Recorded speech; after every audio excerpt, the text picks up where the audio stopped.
Staggering sums of money pouring into the Clintons, and the question is, what did that money really buy? It appears the FBI has decided it's time to find out.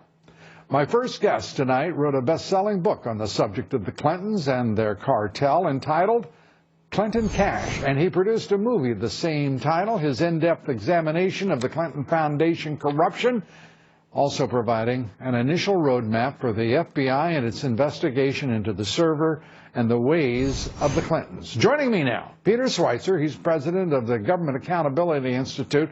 Peter, great to have you with us. This has to be a never-ending movie for you as you watch all of this unfold. You see what's happening now with the FBI, investigating the foundation, Hillary's email scandal. And while you must be gratified, do you believe the FBI is going to get to the bottom of it all eventually?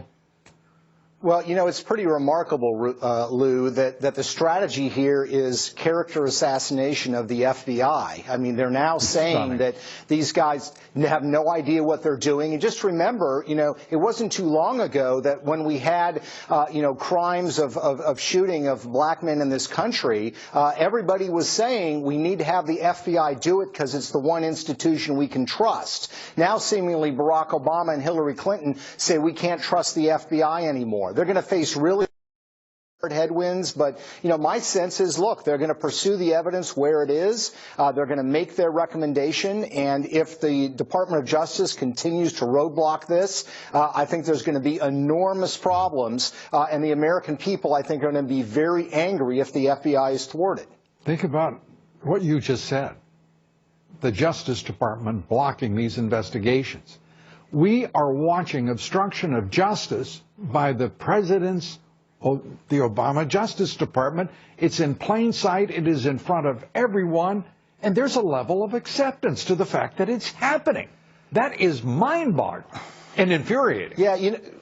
Yeah, no, you're right, Lou. And I mean, look, just in the news recently, it broke, I think, a couple of aides to Chris Christie and the Bridgegate scandal have been found guilty. Right. They're convicted. They're going to jail over this incident involving a bridge. And, you know, I'm not a lawyer. Maybe that's a legitimate offense and they should go to jail. But when you look at that in comparison to the national security violations, the legal violations with the server, the pattern of enriching themselves through government service, and these two staffers are going to go to jail, but there's nothing happening to anybody in the Clinton orbit. It's really stunning, and it goes to the heart of what we are supposed to have as a representative government, which is rules and laws that are applied equally to everybody. You know, that is what we all aspire to. This has always been a society of law and order, a society, a nation built on laws, not men. In our court system, it has devolved to this. This is just, to me, extraordinary when we think that these aides back in 2011 are talking about not putting too many rules forward, because if they did, the former president of the United States would be violating all, or at least most of them.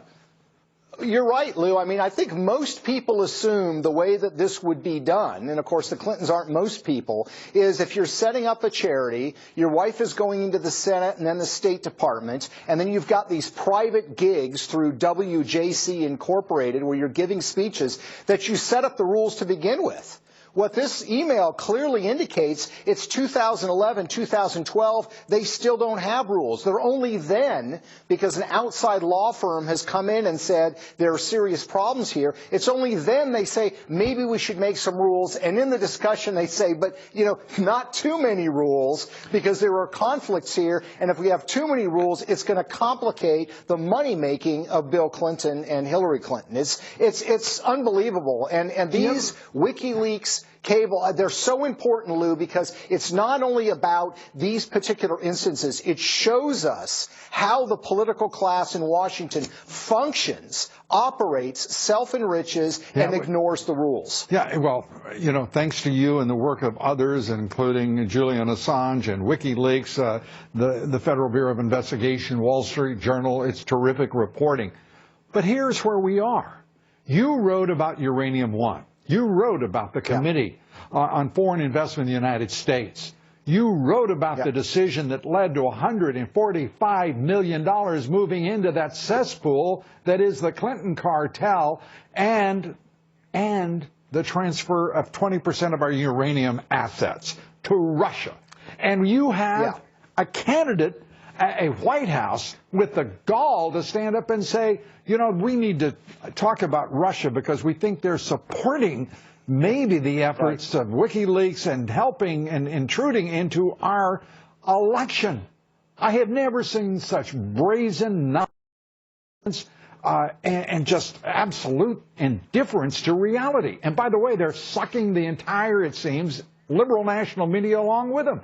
We still don't know, all these months after your reporting in your book, your movie, Clinton Cash, what the deal is with that obvious quid pro quo, that obvious transaction that resulted in the United States giving up 20% of its uranium reserves to Russia, for crying out loud.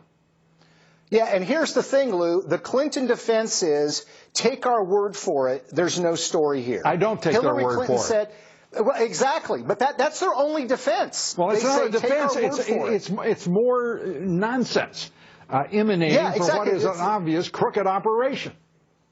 Exactly. I mean, Lou, the one person they trotted out to say Hillary Clinton was not involved in the Uranium One decision was an Assistant Secretary of State named Jose Fernandez. We now know through the Podesta emails that when he came out to make that statement, he is emailing John Podesta saying, I want to do whatever I can to help the Clinton campaign.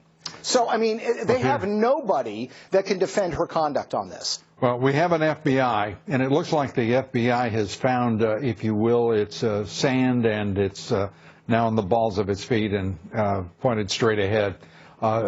We hope that the conclusions that they can reach are quick. Whatever it takes, we get to the bottom of it all. Peter Schweizer, we thank you for your contribution. As always, great to talk with you.